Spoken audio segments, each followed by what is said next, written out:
ఓం నమ శ్రీయతిరాజాయ వివేకానందసూరయే సచ్చిత్సుఖస్వరూపాయ స్వామినే తాపహారిణే. ఈరోజు స్వామీజీ ఇచ్చిన ఉపన్యాసం పేరు ద వే టు బ్లెస్సెడ్నెస్. ఇది మీ అందరికీ తెలిసిందే. ఇదేంటంటే కఠోపనిషత్తు గురించి చెప్తున్నారు. అంటే బ్లెస్సెడ్నెస్ అంటే జీవితంలో ఒక పరమ స్థితిని, పరమ గతిని పొందడానికి మార్గం అన్నది. దీని క్రింద మనకు ఈ కఠోపనిషత్తు ఉదాహరణగా మొత్తం దాని యొక్క కథనంతటిని వివరిస్తున్నారనమాట. విదేశీయులు చెప్తున్నారు ఇది. అది చెప్తూ అసలు అంటే ఇక్కడ బ్లెస్సెడ్నెస్ అంటే భగవంతుడిని సాక్షాత్కరించుకోవడం, భగవంతుడిని తెలుసుకోవడం అన్నది. ఇందులో ఫస్ట్ ఆయన మొదలుపెట్టడం ఎలా మొదలు పెడుతున్నారంటే, నేను ఒక చిన్న కథతో, వేదాల్లో చెప్పినటువంటి ఒక కథతో ఈరోజు ఈ రాత్రి ఉపన్యాసాన్ని నేను మొదలు పెడుతున్నాను అని చెప్తున్నారు. చెప్పి వేదాలు అనేవి భారతీయులకు మూల గ్రంథాలు. ఇందులో చివరి భాగాన్ని లేదా వేదాల యొక్క ఈ సారం ఏదైతే ఉందో దాన్ని వేదాంతము అంటారు. ఈ వేదాంతము అన్నది చాలా పురాతనమైనటువంటి సంస్కృత భాషలో రచించబడి ఉంది. అందులో మీకు అంటే తర్వాత మనకు ఈ పాణిని గ్రామర్ అదే దానికి వర్తించదు అనమాట. పురాతనమైనది ఎందుకన్నారంటే, తర్వాత పాణిని గారు వచ్చి ఈ గ్రామర్ని కూడా అంతా ఒక నిబద్ధీకరణంగా చేయడం వల్ల తర్వాత సాంస్క్రిట్ అంతా కూడా మెథాడికల్గా వాళ్ళు చదవడం మొదలుపెట్టారు కదా. అంతకుముందు దాన్ని పురాతన సంస్కృతం అంటారు. అంటే వేదాల్లో అలా ఉంటుందన్నమాట. అది వేదాలు ఉపనిషత్తుల్లో కూడా. ఇది ఈ కఠోపనిషత్తు యొక్క స్టోరీని ఆయన చెప్పుకుంటూ వస్తున్నారు. అక్కడ ఏంటంటే ఒక అతను ఉన్నాడు. అతనేమో ఒక యాగాన్ని చేస్తున్నాడు. యాగంలో యజ్ఞాలు చేసినప్పుడు పూర్వకాలంలో దాన ధర్మాలు చేసేవారు. వాళ్ళ దగ్గర ఉన్నదంతా కూడా వాళ్ళు దానాలు చేయాలన్నమాట. అప్పుడే యాగ ఫలం లభిస్తుంది. సో ఇతను అన్నీ కూడా ఒక్కొక్కటి దానం చేయడం మొదలుపెట్టాడు.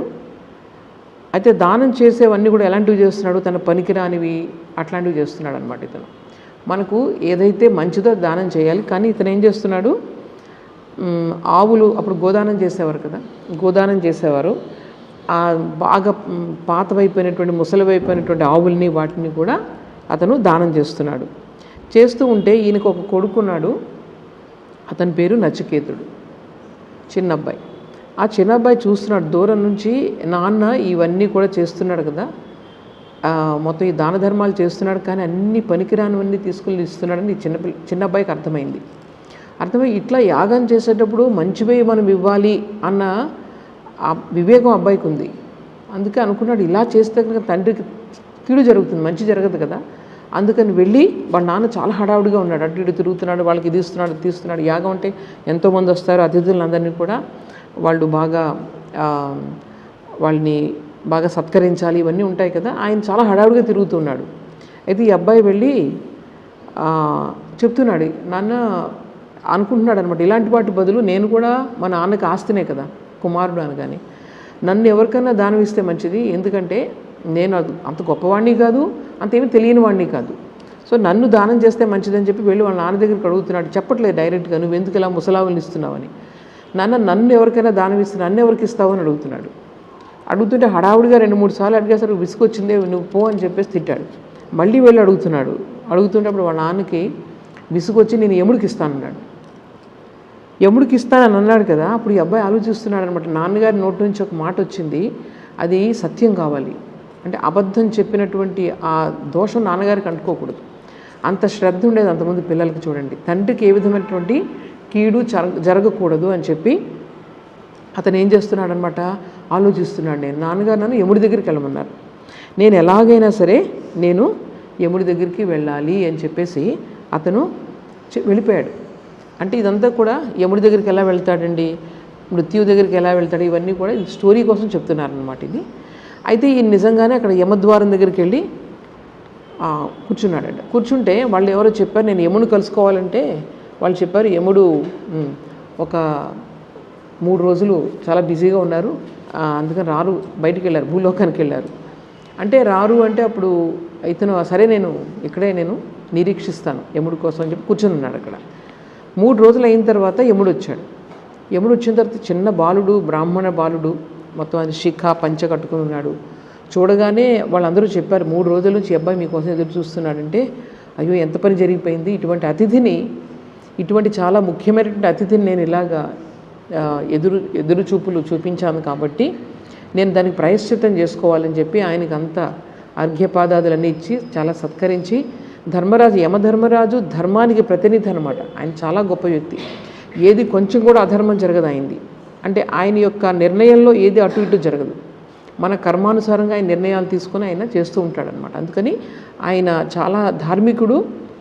సో ఆయన ఏమనుకున్నాడనమాట, ఈయనకి నేను ప్రాయశ్చిత్తం చేసుకోవాలని చెప్పి ఆయనకంతా అతిథి సత్కారం చేసి, చూడండి నేను మిమ్మల్ని 3 రోజులు ఇక్కడ నిరీక్షింపచేశాను, అందువల్ల నా నుండి మీరు నేను ఏమైనా వరాలు ఇవ్వగలను, ఒక 3 వరాలను మీరు కోరుకోండి అని చెప్పాడు ఈ అబ్బాయిని. అయితే అతను ఏమన్నాడంటే, సరే 3 వరాల, మొట్టమొదటి వరం ఏంటంటే, నేను భూలోకానికి వెళ్ళినప్పుడు నా తండ్రి నా మీద కోపగించుకోకూడదు అన్నాడు. చూడండి ఇక్కడ ఈ వరంలోనే ఎంత తెలివిగా అడిగాడో చూడండి. అంటే నేను ఇక్కడే ఉండిపోయి నేను భూలోకానికి వెళ్తాను, దానికి ఏర్పాటు నువ్వు చేయాలి. అలాగే నేను ఇలాగ ఇంటిని వదిలి పెట్టి వచ్చేసాను కదా, అందుకని మా నాన్నగారు చాలా కోపంగా ఉంటారు నా పైన. అలాగే యమలోకానికి వెళ్ళాడంటే ఏమనుకుంటారు, అందరూ చనిపోయాడు అనుకుంటారు కదా. ఇది ఇలా కూడా అర్థం చేసుకోవచ్చు అనమాట. మళ్ళీ నేను తిరిగి వెళ్ళినప్పుడు నన్ను మా నాన్నగారు గుర్తించాలి, నా పైన కోపం రాకూడదు. అంటే భూతమో ప్రేతం అనుకోకూడదు, ప్లస్ నేను వచ్చినప్పుడు నన్ను గుర్తించాలి అని చెప్తాడు. అలాగే మా నాన్నగారు నా మీద కోపం ఉండకూడదు చెప్తాడు. మొదటి వరం అది. ఇక రెండవ వరం ఏంటంటే, చాలామంది పుణ్యాలవి చేసి స్వర్గానికి వెళ్దాం అనుకుంటారు. చాలామంది మనలో 90% మనం ఏదైనా పుణ్యకర్మలు చేసి మనం మంచి వాళ్ళలో 90% ఏమనుకుంటారు, మంచి కర్మలు చేసి నేను ఎక్కడైనా స్వర్గలోకానికి వెళ్ళాలి అని అనుకుంటారు కదా. అందువల్ల స్వర్గలోకానికి వెళ్ళేటటువంటి సులభమైన ఒక మార్గాన్ని నాకు చెప్పండి. చూడండి ఈ అబ్బాయి ఏం చేశాడు, ఫస్ట్ ఎవరి కోసం కోరుకున్నాడు, వాళ్ళ తల్లిదండ్రులు సుఖంగా ఉండాలని కోరుకున్నాడు. రెండవది మిగిలిన వాళ్ళందరి కోసం అతనికి అవసరం లేదు స్వర్గ సుఖాలు అతనికి అవసరం లేదు. సో అతను ఏం కోరుకున్నాడు అనమాట, రెండవది అందరి కోసం కోరుకున్నాడు. అందుకే స్వామీజీకి నచికేతస్ అంటే చాలా ఇష్టం, ఇతని క్యారెక్టర్ అంటే చిన్నప్పటి నుంచి కూడా ఫస్ట్ వాళ్ళ నాన్నగారిని మనం ఏం చేస్తాం, ఎవరైనా తప్పు చేస్తున్నారు అనుకుంటే ఏంటి ఎలా చేస్తున్నావు అని అడుగుతాం. కానీ వాళ్ళ నాన్నగారిని తను అలా అడగలేదు. చూడండి, నా వల్ల ఆయనకి మంచి జరగాలి, ఆయన చేస్తున్న తప్పుని నా ద్వారా సరిదిద్దాలి అని చెప్పి వాళ్ళ నాన్నగారిని అడిగాడు. నన్ను ఎవరికి ఇస్తావని చెప్పేసి అడిగాడు తప్ప, ఏంటి నాన్న ఇట్లా ఇస్తున్నావు నువ్వు అని చెప్పి నాన్నగారిని ప్రశ్నించలేదు. అక్కడ శ్రద్ధ అన్నది మన వాళ్ళలో ఎలా ఉండేదో ఆ రోజుల్లో అనేది అర్థమవుతుంది అన్నమాట, తల్లిదండ్రుల పట్ల, పెద్దవాళ్ళ పట్ల. ఇది సరే. ఇప్పుడు రెండవ వరం అడిగాడు అనమాట. జనాలందరూ ఏం కోరుకుంటారు, వాళ్ళు తొందరగా స్వర్గానికి వెళ్ళాలని చాలా కష్టపడుతూ ఉంటారు పాపం. అందువల్ల ఈ స్వర్గానికి వెళ్ళేటటువంటి నాకు ఒక సులభమైన మార్గాన్ని చెప్పండి. ఆయన తథాస్తు అన్నాడు. మొదటి దానికి తథాస్తు అన్నాడు. రెండవ దానికి కూడా ఒక యాగాన్ని నేర్పించాడు అనమాట, ఒక యజ్ఞక్రియని నేర్పించాడు. ఆ యజ్ఞక్రియ చేస్తే కనుక ఏమవుతుంది, డైరెక్ట్గా స్వర్గానికి వెళ్ళిపోవచ్చు ఎవరైనా సరే. దానికి ఇతను అడిగాడు కాబట్టి యముడు అంతా కూడా చెప్పి దానికి నచికేతాగ్ని అని పేరు పెట్టాడు. ఇప్పటికీ ఉందన్నమాట అది, నచికేతాగ్ని అని పేరు పెట్టారు. అంటే స్వర్గానికి ఆ యజ్ఞాన్ని చేయడం ద్వారా స్వర్గానికి సులభంగా మనం చేరుకోవచ్చు అన్నమాట. రెండవది. ఇక మూడవ వరం ఏం కోరాడంటే, ఆయన ఏం కోరాడు, ఈ ప్రపంచంలో 2 రకాలు అనుకుంటూ ఉంటారు. చాలామంది ఏమనుకుంటారంటే చనిపోయిన తర్వాత ఇంకేం లేదు, మనిషి అంతా అయిపోయింది అనుకుంటారు. కానీ కొంతమంది అంటారు చనిపోయిన తర్వాత కూడా ఈ లైఫ్ అన్నది, జీవితం అనేది కంటిన్యూ అవుతుంది అనుకుంటారు. ఈ రెండిట్లో ఏది కరెక్ట్ ఉన్నావు నాకు చెప్పాలి. అంటే ఈయన ఇంత చిన్న అబ్బాయి ఇలాంటివి అడుగుతున్నాడు అని చెప్పి ఆయన వెంటనే ఆశ్చర్యపోయాడు. యముడు ఆశ్చర్యపోయి ఆయన అన్నాడు, నాయన నువ్వు అడగాల్సిన ప్రశ్న కాదు ఇది ఎవరో ఎంతోమంది దేవతలకే అర్థం కాదు ఇది చెప్తే ఈ తత్వం అన్నది, నీకు ఇది వద్దు, నువ్వు అడగొద్దు, ఇట్లాంటి ప్రశ్న అడగొద్దు, వేరే ఏదన్నా అడుగు అంటాడు. అంటే అప్పుడు ఆయన అంటాడు, దీనికి సమాధానం చెప్పేటువంటి వాళ్ళు నీకన్నా గొప్పవాళ్ళు ఇంకెవరు లేరు, నాకు నువ్వే చెప్పాలి అని చెప్తే అది ఎన్నో రకాలు అతనికి మభ్యపెడతాడనమాట. నీకు ఏం కావాల్సిన నేను ఇస్తాను, మొత్తం ఈ భూలోకానికి ఆధిపత్యం కావాలా, లేకపోతే నువ్వు పెద్ద అయిన తర్వాత మంచి మంచి భార్యలు కావాలా, మంచి రాజ్యానికి ఆధిపత్యం, డబ్బు ఎన్ని కావాలి, గుర్రాలు, అశ్వాలు, రథాలు, ఎన్ని రకాలు నువ్వు అడిగినా ఇస్తాను మొత్తం, కానీ ఈ ప్రశ్న మాత్రం నువ్వు అడగద్దు నాయనా అని చెప్తే అందమైన స్త్రీలు, నాట్యాలు ఇవన్నీ ఎన్నో రకాలు మభ్యపెడతాడనమాట. అప్పుడు ఆయన ఒక్కటే అంటాడు, చక్కటి శ్లోకం ఉంది అక్కడ, శ్వోభావ మధ్యస్య. శ్వోభావ అన్న పదం ఉంది కదా, శ్వ అంటే రేపు, రేపటికి అభావ అంటే ఉండవు, ఈరోజు ఉంటాయి రేపటికి ఉండవు, అట్లాంటి వాటితో నాకు ప్రయోజనం ఏంటి, అవన్నీ నువ్వే ఉంచుకో. మొత్తం ఈ రథాలు, ఏనుగులు, ఇవి అవి అన్నీ కూడా నువ్వే ఉంచుకో, మంచి మంచి అందమైన స్త్రీలు నువ్వే ఉంచుకో, నాకు మాత్రం దీనికి సమాధానం కావాలి, దీనికి నువ్వు తప్ప ఇంక వేరెవరు చెప్పలేరు అని చెప్తారు. ఇలా రకరకాలు చెప్పినా సరే, ఎన్ని చెప్పినా సరే నచికేతసు అతను వినడనమాట. వినకపోతే అప్పుడు అర్థమవుతుంది ఇతని యొక్క వైరాగ్యం ఎటువంటిదో. అంటే ఈ బ్రహ్మ విద్య అని ఏదైతే ఉందో, బ్రహ్మ విద్య అంటే భగవంతుని గురించి తెలుసుకోవడం, భగవంతుని తత్వం గురించి తప్పకుండా తెలుసుకోవచ్చు, అయితే దానికి తెలుసుకోవడానికి ప్రపంచం ద్వారా తెలుసుకోలేము. అది దానికి ఈ ప్రపంచం 3-4 ముచ్చటాన్ని లోపల పైకి అనడం కాదు, లోపల స్థిరభావం ఏర్పడిన రోజే నీకు నీ మనసు అన్నది లోపలికి తిరుగుతుందన్నమాట.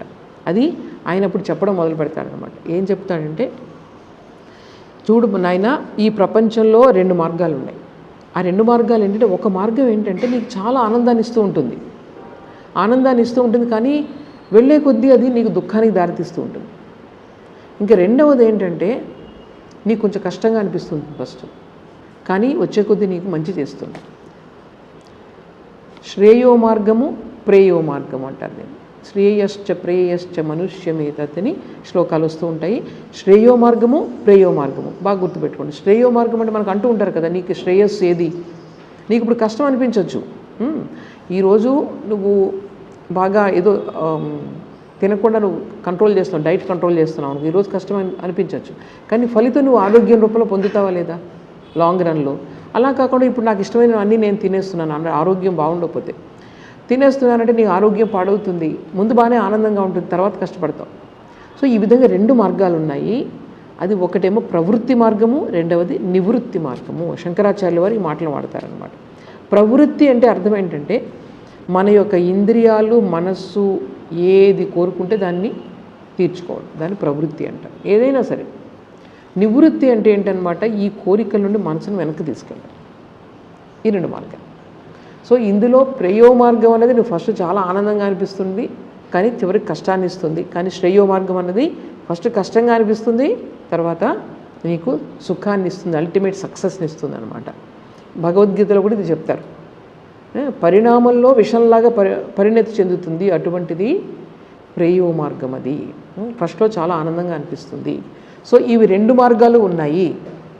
ఈ 2 మార్గాలు ఎవరైతే వివేకవంతులో, ఎవరికైతే వివేకం సరిగా పనిచేస్తుందో వాళ్ళు ఎప్పుడు ఏం చేస్తారు, శ్రేయో మార్గాన్ని ఎంచుకుంటారు, ప్రేయో మార్గాన్ని ఎంచుకోరు. ఈ దానికి ధీర అంటారు. ధీరులంటే ఎవరనమాట, ధీరులంటే ఎవరు, ధైర్యవంతులు. అంటే ఎవరికైతే వివేకం ఉందో వాళ్ళు ధైర్యవంతులు. బలం ఉన్నవాళ్ళు కాదు, బలం ఉన్నవాళ్ళు శారీరకంగా రకరకాల బలం ఉన్నవాళ్ళు. ఎవరికైతే మానసిక స్థైర్యం ఉందో, వివేకం ఉందో, వివేకం ఎప్పుడు కూడా స్థిరంగా ఉంటుందో అటువంటి వాళ్ళని ధీరులు అని చెప్తారనమాట. సో ఇవి 2 రకాలైనటువంటి మార్గాలు ఉన్నాయి. అందులో ఒకటి శ్రేయో మార్గము, ప్రేయో మార్గము. సో ఎవరైతే ఈ ప్రపంచంలో బ్రహ్మదేవుడు అంటే సృష్టికర్త ఏం చేశాడనమాట, ఈ మన యొక్క ఇంద్రియాలన్నింటినీ కూడా బహిర్ముఖంగా సృష్టించాడు. మన తప్పు కాదు అది. అంటే ఇప్పుడు కళ్ళు బయట వాటిని చూస్తూ ఉంటాయి, బయట వాటిని చూడడానికి కళ్ళ యొక్క ధర్మం, అంటే సృష్టి అలా జరిగింది. అలాగే చెవులు బయట నుంచి వింటూ ఉంటాయి. సో దీనిని ఎవరో కొంతమంది ఏం చేస్తారనమాట, వాటన్నిటినీ కూడా ఆవృత్త చక్షు అమృతత్వం ఇచ్చన్, నాకు ఈ రోజుండి రేపు నాశనం అయ్యేటటువంటి వస్తువు నాకు వద్దు, నాకు కావాల్సింది ఏంటి ఎప్పుడూ ఉండేది అమృతత్వం. అమృతత్వం దేనికైతే మృత్యువు లేదో, దేనికైతే నాశనం లేదో, దేనికైతే మరణం లేదో అటువంటి వస్తువు కావాలని ఎవరైతే కోరుకుంటారో వాళ్ళు ఏం చేస్తారు, ఆ వృత్త చక్షు. వృత్త చక్షు అంటే ఇలా చుట్టూ చూస్తుంటాయి కళ్ళు ఎప్పుడు, ఆవృత్త అంటే లోపలికి చూస్తారు. బయట వాడన్నిటి కళ్ళు మూసుకొని లోపల ఏముందన్నది అంటే ధ్యానం ద్వారానే భగవంతుని మనం పొందగలం. ధ్యానం ఎప్పుడు కుదురుతుంది, ధ్యానం ఎప్పుడు కుదురుతుంది చెప్పండి, బయట కోరికలు, తర్వాత మనసు యొక్క చంచలత తగ్గే కొద్దీ కూడా ధ్యానం నిశ్చలమవుతుంది. సో ఈ విధంగా మనకు ఈ శ్రేయో మార్గం అనేది ఎంచుకుంటారు, చాలా తక్కువ మంది ఎంచుకుంటారు అని చెప్పేసి ఈయన నచికేతుడు చెప్పి ఈయనకి చాలా ఆయనకు ప్రశంసిస్తాడనమాట. ఇంత చిన్న వయసులో చాలా ఇంతటి విషయాన్ని ఇతను తెలుసుకుంటున్నాడు, తెలుసుకుని అర్థం చేసుకోగలుగుతున్నాడు కదా. తరువాత చక్కగా మొత్తం చాప్టర్స్ అన్నిటినీ కూడా ఈ ఆత్మతత్వాన్ని ఆయన వివరిస్తారు. అందులో మీకు మొట్టమొదటి ఒక ఎగ్జాంపుల్ ఇస్తారు. ఆ ఎగ్జాంపుల్ ఏంటి తెలుసా? చక్కటి రథం. రథం ఎగ్జాంపుల్. పూర్వకాలం రథం ఉండేది, దానికి ఒక 5 గుర్రాలు కట్టున్నాయి. చూసారు ఎప్పుడైనా సూర్యభగవానుడి పిక్చర్ చూస్తారు మీరు, 5 గుర్రాలు కట్టుంటాయి, ఆయన స్వారీ చేస్తూ ఉంటారు అందులో. సో ఈ 5 గుర్రాలు ఉన్నటువంటి ఒక రథాన్ని ఆయన మన యొక్క మానవ జీవితంతో పోల్చి యమధర్మరాజు చెప్తున్నారు. ఎవరికి? నచికేతునికి. అందులో రథం ఏదైతే ఉందో దాని యొక్క ఆ రథము మన శరీరము, 5 గుర్రాలు పంచ ఇంద్రియాలు, లోపల ఈ పగ్గాలు ఉన్నాయి చూసారా, పగ్గాలు, ఆ పగ్గాలను మనస్సు. అంటే ప్రతి ఇంద్రియానికి మనస్సు లింక్ అయి ఉంటుంది, ప్రతి ఇంద్రియానికి. అలాగే పగ్గాలు లింక్ అయి ఉంటాయి ఒక్కొక్క దానికి. ఎవరు కంట్రోల్ చేస్తారు ఇక్కడ? ఎవరు కంట్రోల్ చేస్తారు? రథం నడుస్తున్నప్పుడు రథసారథి. రథసారథి కంట్రోల్ చేస్తారు, అవునా కదా? ఆయన చేతిలో ఉంటాయి. రథ చోదకుడు అంటారు, డ్రైవర్. సో వెనక కూర్చున్నది ఎవరు? రాజుగారు అంటే యజమాని. ఆ యజమాని ఎవరంటే మనలో ఉన్నటువంటి మన జీవాత్మ, లేకపోతే ఆత్మ, ఏదైనా కానివ్వండి. సో అది లోపల. సో ప్రయాణం, ఈ జీవాత్మ యొక్క ప్రయాణం సరిగా జరగాలంటే ఈ రథంలో ఎవరు సరిగా ఉండాలి? రథ సారథి సరిగా ఉండాలి. బుద్ధి అంటారు దాన్ని. బుద్ధి అంటే వివేకం. ఏదైతే మంచి చెడు మనకు తెలియచేస్తుందో, ఏదైతే శాశ్వతమైనది అశాశ్వతమైన దానిని మనకు తెలియచేస్తుందో, ఇటువంటి బుద్ధి ఎప్పుడు కూడా సరిగా ఉంటే కనుక జీవితంలో ప్రయాణం యాక్సిడెంట్ లేకుండా ముందుకెళ్తుంది. అలాగే రథం బాగుండాలంటే అది కూడా శరీర ఆరోగ్యం అంతా బాగుండాలి, మన ఆరోగ్యం కూడా బాగుండాలి సాధన చేయాలంటే. సో ఇది ఈ పగ్గాలు ఎప్పుడు కూడా మన చేతుల్లో ఉన్నప్పుడు ఇంద్రియాలన్నీ కూడా ఎలా ఉంటాయి? సారథి యొక్క చేతిలో ఉన్నప్పుడు ఇంద్రియాలన్నీ మన యొక్క నియంత్రణలో ఉంటాయి. చూడమంటే చూస్తాయి, చూడొద్దంటే మానేస్తాయి. వినమంటే వింటాయి, వినొద్దంటే మానేస్తాయి. తినమంటే తింటాయి, తినొద్దంటే మానేస్తాయి. Complete control. సో ఇది దీనివల్ల మీకు ఏంటంటే అందులో ఆయన చెప్తారనమాట, అశ్వాలు దుష్టమైనవైతే, చంచలమైనవైతే కనుక నీ ప్రయాణంలో యాక్సిడెంట్ జరుగుతుంది. అశ్వాలు అంటే మన ఇంద్రియాలు. ఇంద్రియాలు కంట్రోల్డ్గా ఉంటే కనుక, మనసు కంట్రోల్లో ఉంటే కనుక అవన్నీ బుద్ధి ఎలా చెప్తే అట్లాగా నడుచుకుంటాయి అన్నమాట. సో ఇంద్రియాలు యాక్చువల్గా మనసుతో లింక్ అయి ఉంటాయి. అంటే బుద్ధిని తర్వాత ఇంద్రియాలను లింక్ చేసేది ఏంటనమాట? మనసు. సో మనసు నిమిషానికి ఒకలా మారిపోతూ ఉంటుంది. మనం ఆ మనసుని మనం కంట్రోల్ చేసుకున్నప్పుడు జీవితంలో అన్నీ మనం సాధించగలుగుతాం. సో ఇది చెప్తారు, ఈ ఎగ్జాంపుల్ ఇచ్చి మనకు ఇక్కడ చెప్తారనమాట. సో ఈ విధంగా ఈ వేదాంత ఫిలాసఫీలో, ఈ ఉపనిషత్తుల్లో దేని గురించి ఉంటుందన్నమాట? ఏదైతే ఎప్పుడు కూడా శాశ్వతంగా ఉంటుందో అటువంటి ఆత్మతత్వం గురించి చాలా చక్కగా చెప్తారు ఇందులో. చూడండి, మన దేహంలో ఉన్నటువంటి ఇంద్రియాలు ఉన్నాయి కదా, వాటికంటే కూడా మనసు గొప్పది. మనసు కంటే కూడా బుద్ధి గొప్పది. బుద్ధి కంటే ఆత్మ గొప్పది. అంటే ఏదైతే పైకి వెళ్ళే కొద్దీ కూడా సూక్ష్మత్వం పెరుగుతూ ఉంటుంది.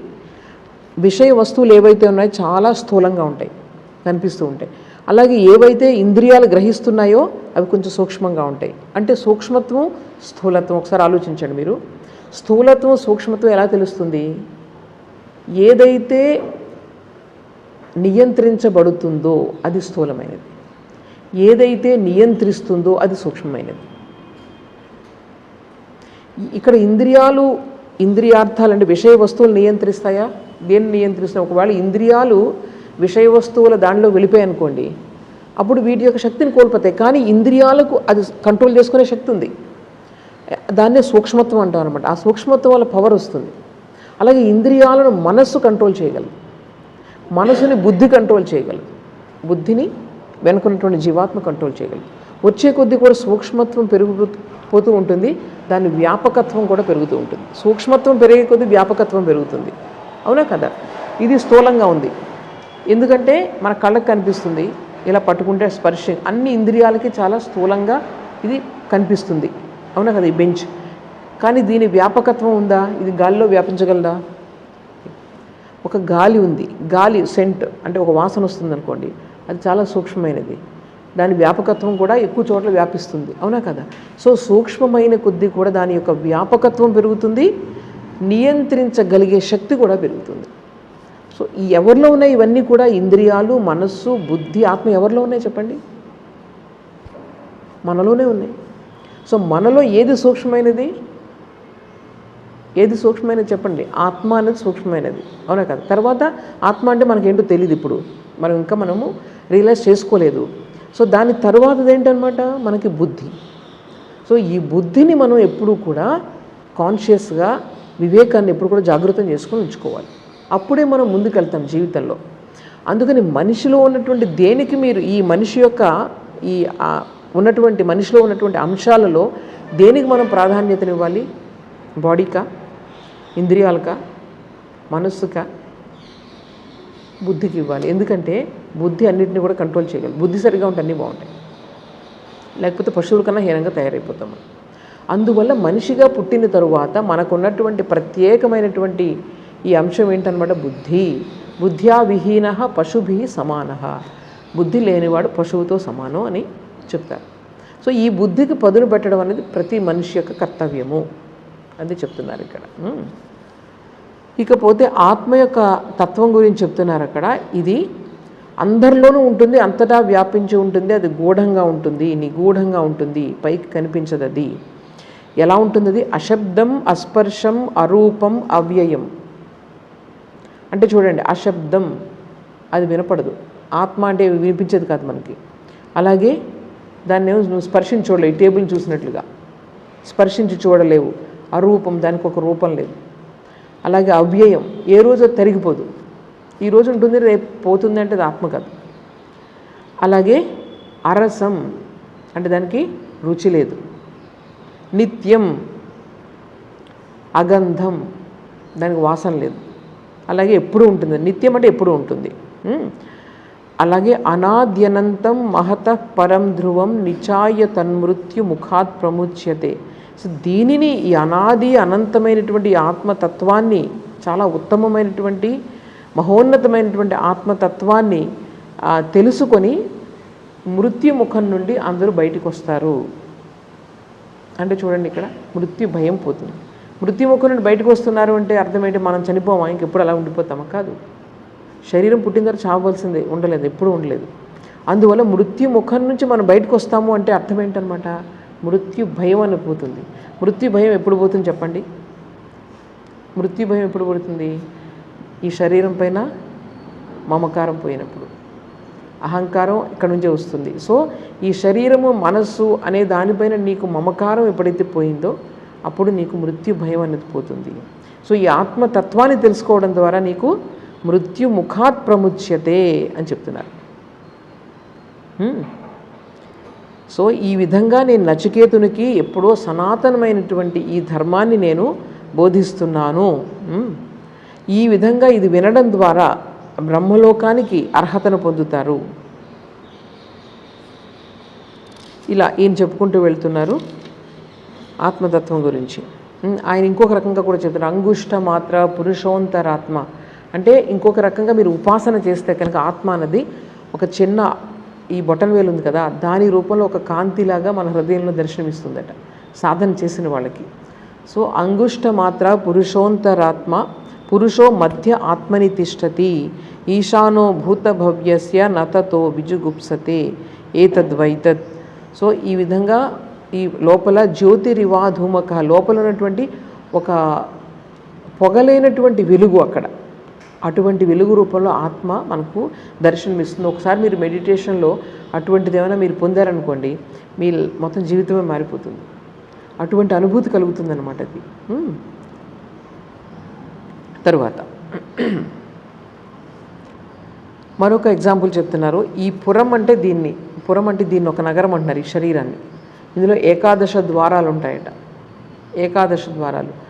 మనకు భగవద్గీత ఏం చెప్పింది? 9 ద్వారాలు చెప్పింది. అక్కడేమో మనకి నాభి ఉంటుంది కదా, నాభిని తర్వాత ఈ బ్రహ్మరంధ్రం ఉంటారు, దాని నుంచి మనకు ముక్తి కలుగుతుంది. ఇవి రెండింటిని వదిలేస్తుంది అనమాట అందులో. దీనిలో ఈ రెండింటిని కలిపి 11 ద్వారం అంటారు. అందుకనే మన గర్భమందిరాల్లో, మీరు మన మందిరాలకు చూసినట్లయితే హిందూ మందిరాలలో గర్భమందిరానికి ఏముంటాయి? ఏదో 9 ఉంటాయి, లేకపోతే 11 ఉంటాయి కలిపి. మా శారదా మఠం ఎప్పుడైనా చూసారా మీరు? అక్కడ మన హెడ్ క్వార్టర్స్లో శారదా మఠం ఉంది మాకు, దక్షిణేశ్వర్లో. ముందు 3 తలుపులు ఉంటాయి, ఈ పక్కన 3 ఉంటాయి, ఈ పక్కన 3 ఉంటాయి, వెనక 2 ఉంటాయి. ఏకాదశ ద్వారం. అలాగే బేలూరు మఠంలో కూడా అట్లాగే ఉంటుంది. అంటే అన్ని ద్వారాలు, ఎందుకంటే దీనికి సంకేతం. ఈ చూడండి, మన శాస్త్రాల నుంచి గుళ్ళవి వచ్చాయంటే మన శాస్త్రాల నుంచి వచ్చినవి ఇవన్నీ కూడా.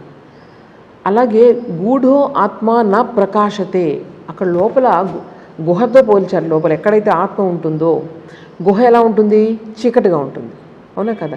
గుహలో మీరు అన్నీ చూడాలంటే ఏం చేయాలి? మీరు ఏదైనా వెలిగించాలి. ఒక వెలుగును వెలిగిస్తే కానీ గుహలో కనిపించదు. అట్లాగే మీరు జ్ఞానం అనే వెలుగును వెలిగిస్తే ఈ గుహలో ఉన్నటువంటి నిగూఢమైనటువంటి ఆత్మతత్వం నీకు తెలుస్తుంది. జ్ఞానం అంటే ఏంటి? భగవంతుడే సత్యం, మిగిలినంత 3 నాళ్ళ ముచ్చటాన్ని తెలుసుకోవడం జ్ఞానం. సో ఈ జ్ఞానాన్ని నువ్వు పొందినట్లయితే కనుక ఆత్మతత్వం అనేది నీకు లభిస్తుంది అని చెప్పడానికి అనమాట. సో ఇక్కడ పురం ఏకాదశ ద్వారం చెప్పారు కదా. సో దానిని మనం తెలుసుకొని మనము ముందుకు వెళ్ళాలి.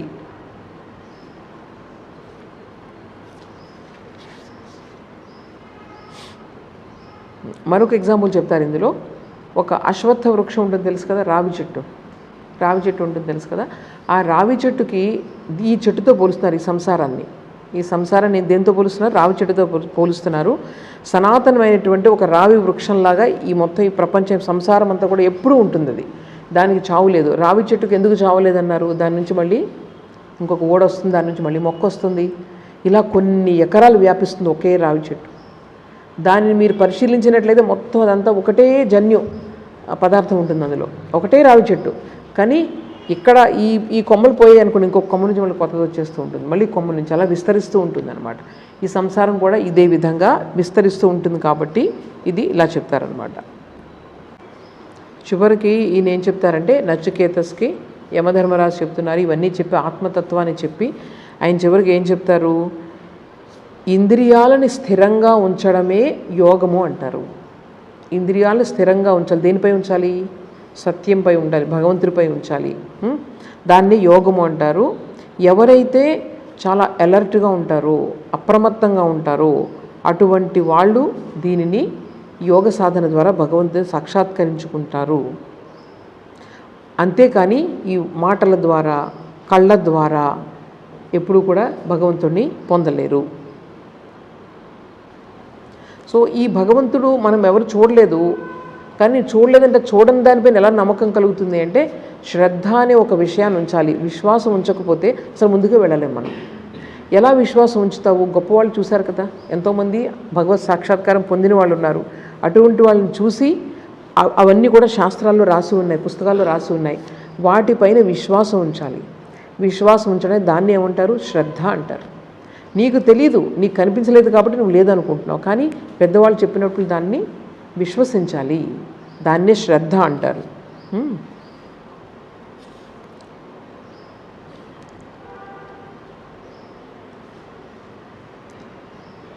ఈ విధంగా మనం యోగ సాధన చేసి ఇంద్రియాలను స్థిరంగా ఉంచితే కనుక మొత్తం ఈ నాడుల నుంచి అన్నిటినీ ఛేదించుకొని ఇక్కడ నుంచి అనమాట, ఇక్కడ ఉంటుందంటారు బ్రహ్మరంధ్రం, అక్కడి నుంచి మొత్తం అంతా కూడా ఈ శక్తి, ప్రాణశక్తి అంటే అక్కడి నుంచి వెళ్తుందట. గొప్ప వాళ్ళందరికీ కూడా ఇక్కడ నుంచి పోతుంది ప్రాణం. స్వామి వివేకానంద ఇచ్ఛామృత్యు అనమాట. ఆయన డేట్ కూడా రాసి పెట్టారు, ఆ రోజున ప్రాణాలు పోతాయని క్యాలెండర్లో. ఆ రోజు ఆయన ఎప్పుడైతే ఈ ప్రాణాలు పోతున్నాయో చివరి మూమెంట్ వరకు పక్కన కూర్చొని ఉన్నారు. వాళ్ళు ఏం చెప్పి తెలిసి ఇక్కడ విశ్రమని చెప్పారు. ఈ పైన తలపైన వాళ్ళు అలా విసురుతున్నారంటే ప్రాణశక్తి అంతా ఆయన లోపల నుంచి తీసుకొస్తున్నారన్నమాట ఇక్కడ నుంచి పోవడానికి. సో అదంతా ఛేదించుకొని ఆ ప్రాణశక్తి అనేది బయటకు వస్తుంది. ఆయన యోగ సాధనలో అట్లా వదిలేస్తారనమాట. సో ఇటువంటి స్థితులు మనకు కలుగుతాయి అని చెప్పి ఆయన చెప్తున్నారు. ఎవరు చెప్తున్నారు? యముడు నచికేతుడికి చెప్తున్నారు అన్నమాట. సో ఈ స్టోరీ అంతా వాళ్ళకి ఏం చేశారనమాట చెప్పారు. ఎవరికి చెప్పారు? అమెరికాలో వాళ్ళకి చెప్పారు. సో ఇటువంటి ఆలోచనలన్నీ కూడా మనకు ఎక్కడ కనిపిస్తాయి? ఉపనిషత్తుల్లో కనిపిస్తాయి, వేదాల్లో కనిపిస్తాయి. ఎటువంటి ఆలోచనలు? ఈ యొక్క ఆత్మతత్వం గురించిన ఆలోచనలు మనకు అందులో కనిపిస్తాయి. ముందుగా వీళ్ళు ఏం చేస్తారన్నమాట, బయటంతా వెతుకుతారు, దీనికి సమాధానం దొరకదు, ఫైనల్ సొల్యూషన్ దొరకదు. కాబట్టి నెమ్మదిగా వాళ్ళు ఏం చేస్తారనమాట, లోపలికి వాళ్ళు అంతర్ముఖం అయ్యారు. అంతర్ముఖం అయ్యి వాళ్ళు దీనికి అసలు ఇది ఎక్కడి నుంచి వచ్చింది, ఈ ప్రపంచం అంతా ఈ ప్రపంచంలో శాశ్వతమైన వస్తువు ఏమిటి, ఇటువంటి ప్రశ్నలు వాళ్ళు వేసి దానికి సమాధానంగా వాళ్ళు ఏం చేశారనమాట, నా సదాసి నో సదాసీత్ అంటే ఏదైతే సత్యం ఉందో దాన్ని ఉందని చెప్పలేము, లేదని చెప్పలేము అని చెప్పి ఒక సమాధానానికి వచ్చారు. అయితే ఈ సత్యాన్ని వివరించడంలో మన భారతదేశంలో 3 రకాలైనటువంటి మార్గాలను అవలంబించారు. అంతకుముందు మనం చెప్పుకున్నాం, చెప్పగలరా మీరు? ద్వైతము, విశిష్టాద్వైతము, అద్వైతము. ద్వైతం అంటే ఏంటంటే భగవంతుడు ఒక చోట వేరేగా ఉన్నాడు, నేను వేరేగా ఉన్నాను, ఈ ప్రపంచం ఉంది, ఆయన నన్ను సృష్టించాడు అంటే భగవంతుడు వేరు నేను వేరు అనుకోవడం ద్వైతం అంటారు. అవునా కదా? ఇప్పుడు వెంకటేశ్వర స్వామి దగ్గరికి వెళ్తాము, ఆయన భగవంతుడు వేరు నేను వేరు అనుకుంటామా లేదా? ఇది ద్వైత భావం అనమాట. ఇంత తప్పేం లేదు. అంటే వేరే రకంగా కూడా మార్గాలు ఉంటాయి, వాటిని తప్పని మనం అనకూడదు. నీకు నచ్చితే నువ్వు ఏ మార్గంలో నచ్చితే ఆ మార్గంలో వెళ్ళొచ్చు అనమాట. ద్వైత భావం అంటారు. ఇంక రెండవ భావం విశిష్టాద్వైత భావం అంటారు. అది రామానుజుల వారిది. అందులో ఏంటి, భగవంతుడు ఉన్నాడు, భగవంతుడు నేను వేరే, కానీ నేను భగవంతుడిలోనే ఉన్నాను. అది రెండవ భావం. అంటే దాంట్లోంచి ఏంటంటే భగవంతుడి నుంచే నేను వస్తాను, నేను భగవంతుడిలోనే ఉన్నాను అన్నది. ఇకపోతే నేను అనంతమే, ఆయన ఎలా అనంతమో నేను కూడా అనంతమే. అంటే జీవాత్మ పరమాత్మ అంటే భగవంతుడు తర్వాత మనిషి ఇద్దరు కూడా అనంతమైన వాళ్ళే అని అంటే, మూడవ వాళ్ళు ఏం చెప్తారు? 2 వాదాలు అయిపోయాయి, ద్వైతము విశిష్టాద్వైతము. ఇక మూడవ వాళ్ళు ఏం చెప్తారు తెలుసా? అసలు ఇదేంటిది, అనంతాలు ఎక్కడ 2 ఉంటాయా? ఉంటే ఒకటే కదా ఉంటుంది. అనంతము అని అన్నామంటే అది ఒకటే కదా, 2 ఎలా ఉంటుంది అని చెప్పి వీళ్ళు చెప్తారనమాట. ఎవరు చెప్తారు? మూడవ సిద్ధాంతం వాళ్ళు. వీళ్ళెవరు? అద్వైతవాదం. శంకరుల వారు, శంకరాచార్యుల వారు ప్రతిపాదించారు ఇది. అయితే ఎలా అండి మరి ఇన్ని వెరైటీస్ ఉన్నాయి, నువ్వు నేను వేరుగా కనిపిస్తున్నాయి, ఇదంతా ప్రపంచం వేరుగా కనిపిస్తుంది కదా అని అంటే కనుక ఇక్కడ ఏం చెప్తారంటే అది కేవలం కనిపిస్తుంది. ఎలా కనిపిస్తుంది? ఎగ్జాంపుల్ ఏంటి చెప్పండి అంటే, సూర్యుడు ఉన్నాడు కదా, అంటే ఈ సూర్యుడు అన్నవాళ్ళు చిన్న చిన్న నీటి బిందువుల్లో ఎలాగైతే రిఫ్లెక్ట్ అవుతారో, ప్రతిబింబం సూర్యుడు, అలాగే అక్కడ ఆ సూర్యుడు ఒరిజినల్ సూర్యుడు ఎక్కడ చిన్న చిన్న నీటి బిందువులో ప్రత్యక్షమై లక్షలాది సూర్యులు ఉన్నట్టు కనిపిస్తారు. అలాగే మనమందరం కూడా ఆ భగవంతుని యొక్క ప్రతిబింబాలు అని చెప్తున్నారు. సో ఈరోజు మనకు కనిపిస్తున్నటువంటి ప్రతి వస్తువు కూడా భగవంతుని యొక్క ప్రతిబింబము. అది అంటే యాక్చువల్గా ఒక్కటే ఉంది, సూర్యుడు ఒక్కడే ఉన్నాడు, ఆ సూర్యుని యొక్క ప్రతిబింబం మనలో పడుతుంది కాబట్టి మనం కూడా కదులుతున్నాం, అన్నీ చేస్తున్నాం. ఇది వీళ్ళ ఐడియా అనమాట. ఇప్పుడు మనమేమనుకుంటాం కానీ మనం సెపరేట్, నువ్వు నేను వేరు, తర్వాత భగవంతుడు వేరు మనం వేరు అనుకుంటాం కదా. ఇది అనుకోవడం అన్నది ఒక భ్రాంతి. ఈ భ్రాంతి వల్లే మనకు కష్టాలన్నీ వస్తాయి అని చెప్తున్నారు. ఇది చాలా కష్టం. సపోజ్ ఏంటంటే నా మీద స్వామీజీ చెప్తున్నారు, ఒక పిడుగు పడింది అనుకోండి నా మీద, పిడుగు పడితే మనం ఎప్పుడు డిస్టర్బ్ అవ్వకూడదట. అంటే పిడుగు నేను నా వెనుకున్నది ఒకటే అని చెప్పి మనం డిస్టర్బ్ అవ్వకూడదు అని చెప్పి చెప్తున్నారు. ఇంకా డిస్టర్బ్ అవ్వడానికి మరొక కారణం ఏంటి? భయం. డబ్బు పోతుందని భయం, లేకపోతే మన యొక్క ఈ ఎంజాయ్మెంట్స్ ఇవన్నీ పోతాయని భయం. ఆ భయంతోనే మనం ఏం చేస్తాము, మనం కష్టపడతాం, ఇతరులను కష్టపెడతాం, అలాగే దొంగతనాలు చేస్తారు ఈ భయంతోనే. సో భయం అన్నది కూడా భగవంతుని చూడలేకపోవడానికి కారణం, అదొకటి. యాక్చువల్గా నిజానికి చెప్పాలంటే నాలోనే జీవితం మరణం 2 ఉన్నాయి. మరణానికి భయపడద్దు, జీవితం మరణం 2 ఒకటే.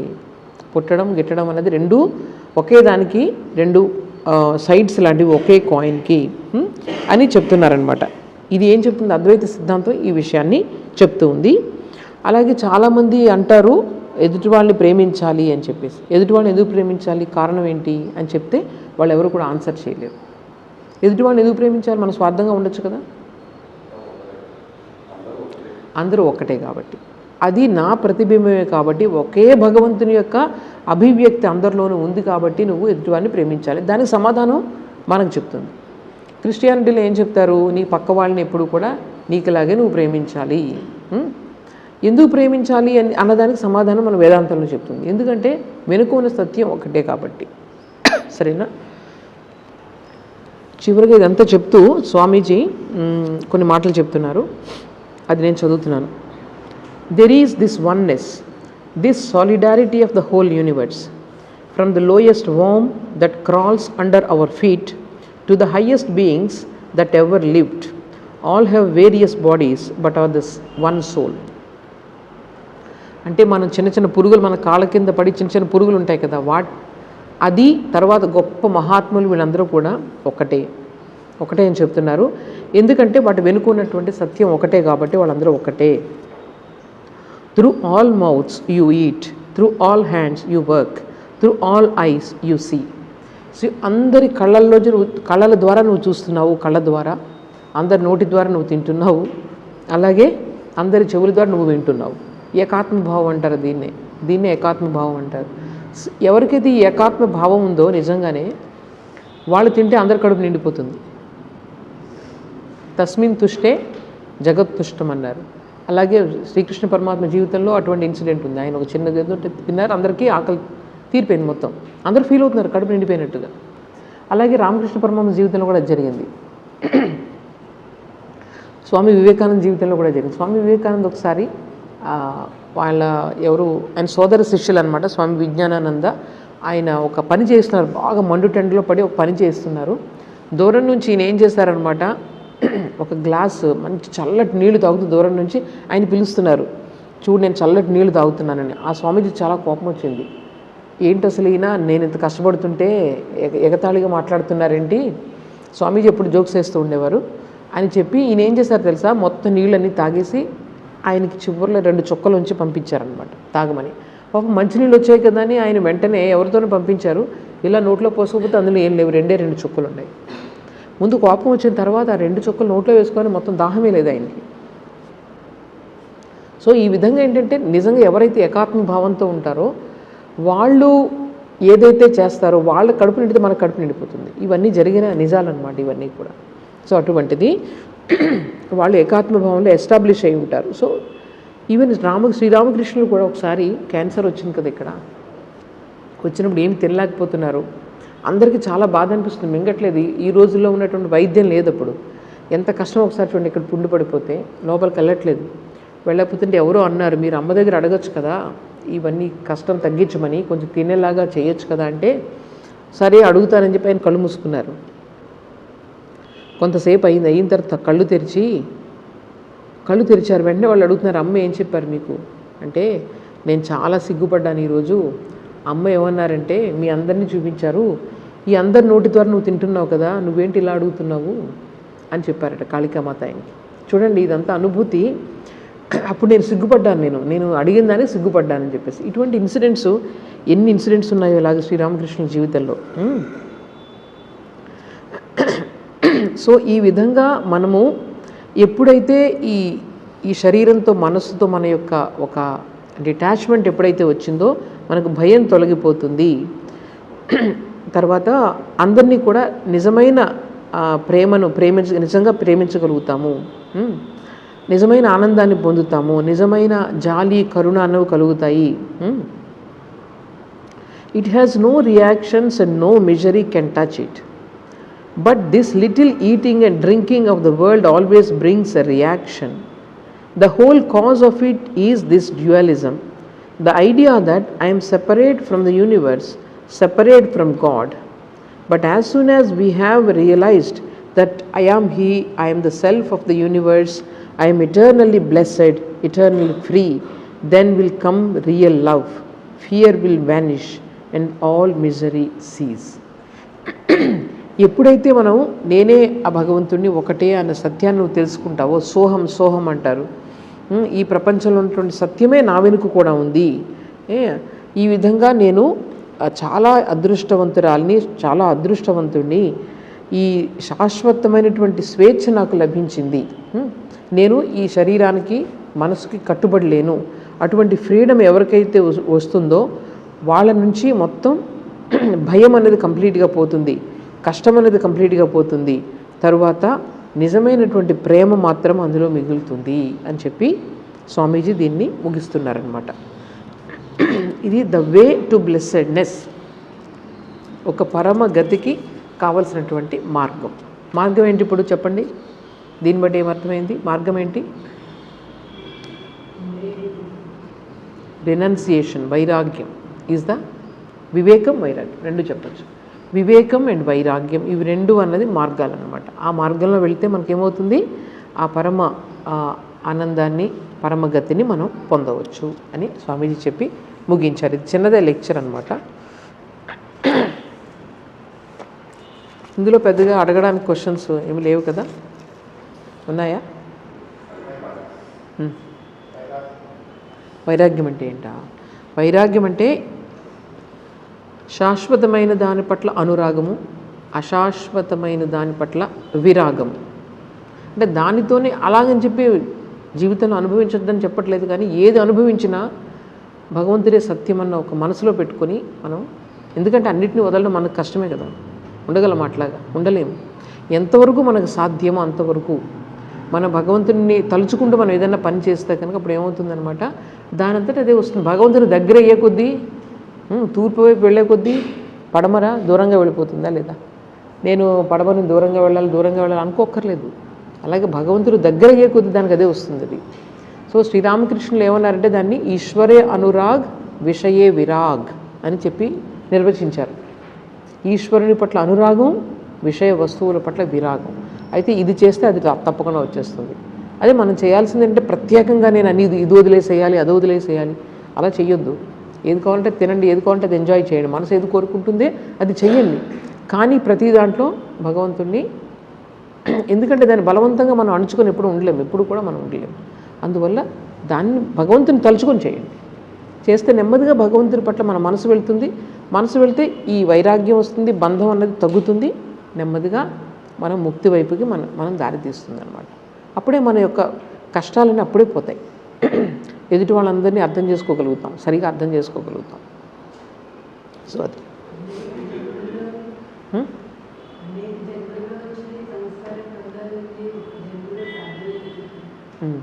అనేక జన్మల్లో వచ్చినటువంటి సంసార బంధాలన్నీ ఒకే జన్మలో పోవడం సాధ్యమా అని అడుగుతున్నారు. తప్పకుండా సాధ్యం. అయితే ప్రయత్నం కూడా అది తీవ్రంగా ఉండాలి, అంతే కదా. దేని మీదైనా ఒక వస్తువు పైన బాగా మట్టి కొట్టుకుపోయి అంత పేరుకుపోయింది అనుకోండి, ఎంత పేరుకుని ఉంటే అంత ప్రయత్నం మనం చేయాలి దాన్ని గీకడానికి, క్లీన్ చేయడానికి, అంతే కదా. తప్పకుండా అవుతుంది. అంటే మన ప్రయత్నం ఆ విధంగా ఉండాలి. ఆ శ్రీరామకృష్ణులు దీనికి ఒక ఎగ్జాంపుల్ చెప్పారు. మీకు ఏం చెప్పారు చెప్పండి? అంధకారంగా ఉన్నటువంటి, ఎప్పటి నుంచో అంధకారంగా ఉన్నటువంటి ఒక గది తలుపు వేసేస్తుంది లోపల. ఆ గదిలో వెలుగు రావాలంటే ఏం చేయాలి? మీరు ఎంతసేపు పడుతుంది మీకు? ఒక్క నిమిషం చాలా కదా. 1000 సంవత్సరాల నుంచి ఆ గదులు మూసేసి ఉన్నాయి. అయితే ఆ గదుల్లో మొత్తం వెలుగుతో నింపాలంటే మీరు అన్ని లైట్స్ పెట్టేస్తే వెంటనే అయిపోతుందా లేదా? లైట్ ఆన్ చేస్తే, అక్కడ లైట్ పెట్టి ఒక దీపం వెలిగిస్తే మొత్తం అంతా వెలుగు వచ్చేస్తుందా లేదా? సో అలాగే జ్ఞానాగ్ని అన్నది, జ్ఞానాగ్ని దగ్ధ కర్మాణం, అన్ని రకాల కర్మల్ని, అగ్ని ఎంత పవర్ఫుల్గా ఉంటే అన్ని కర్మల్ని అది నాశనం చేసేస్తుంది తప్పకుండా.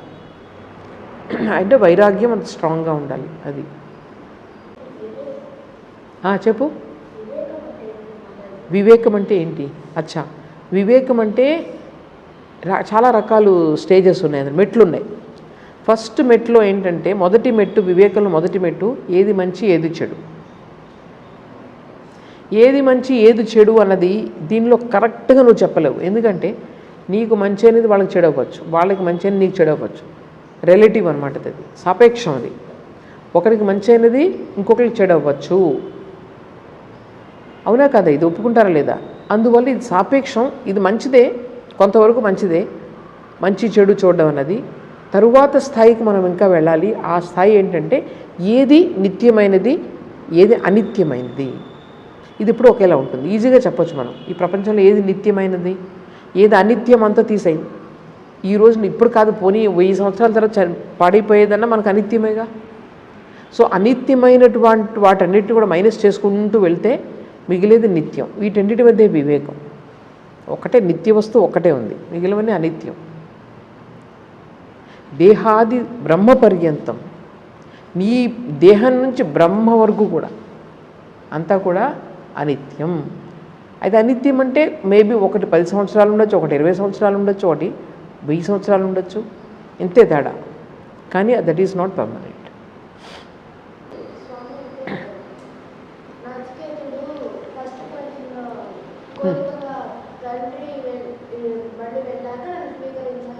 అవును. సెకండ్ వరం ఏంటంటే, స్వర్గానికి వెళ్ళడానికి సులభమైన మార్గం ఏదన్నా ఉంటే అడుగుతాడు. అప్పుడు ఆయన ఒక యజ్ఞాన్ని నేర్పిస్తాడు. ఆ యజ్ఞం పేరు నచికేతాగ్ని అంటారు. దానికి నచికేతుడి పేరు పెట్టేశాడు యమధర్మరాజు. ఆయన యొక్క గొప్పతనాన్ని చూసి దాన్ని నచికేతాగ్ని అంటారు. ఒక రకమైనటువంటి యజ్ఞం. అందులో చాలామంది పార్టిసిపేట్ చేస్తారు, వందల్లో పార్టిసిపేట్ చేస్తారు అనమాట. పార్టిసిపేట్ చేసి అది కరెక్ట్గా మనం చేస్తే కనుక మనం ఏం చేయకుండానే డైరెక్ట్గా మనం స్వర్గానికి వెళ్ళిపోవచ్చు. అది నచికేతుడికి అవసరం లేదు, అందరి కోసం, ఎవరైతే స్వర్గానికి వెళ్ళాలనుకుంటున్నారో వాళ్ళ కోసం అనమాట. సో నచికేతుని యొక్క గొప్పతనం అందరి కోసం, వాళ్ళ యొక్క ప్రాపంచికమైనటువంటి కోరికలన్నీ తీరాలి అని చెప్పి అందరి కోసం ఆయన చేశాడు. ఆయన అంతేకాని తన ఫిలాసఫీ తీసుకెళ్ళి ఎవరికి చెప్పలేదు. ఆయన ఎవరికి వాళ్ళకి ఎక్కడ వాళ్ళకి వాళ్ళు సుఖంగా ఉండాలి, ఆనందంగా ఉండాలి. తనకు మాత్రం ఏం కావాలి, ఎన్ని టెంప్టేషన్స్ వచ్చినా ఆత్మవిద్య నాకు కావాలి అని చెప్పి అడిగారు అనమాట. అది గొప్పతనం నచికేతుడు అంటే. అంతేనా? సరే ముగిద్దాం ఇక్కడ. ఓం అసతో మా సద్గమయ తమసో మా జ్యోతిర్గమయ మృత్యోర్మా అమృతంగమయ. ఓం శాంతి శాంతి శాంతి.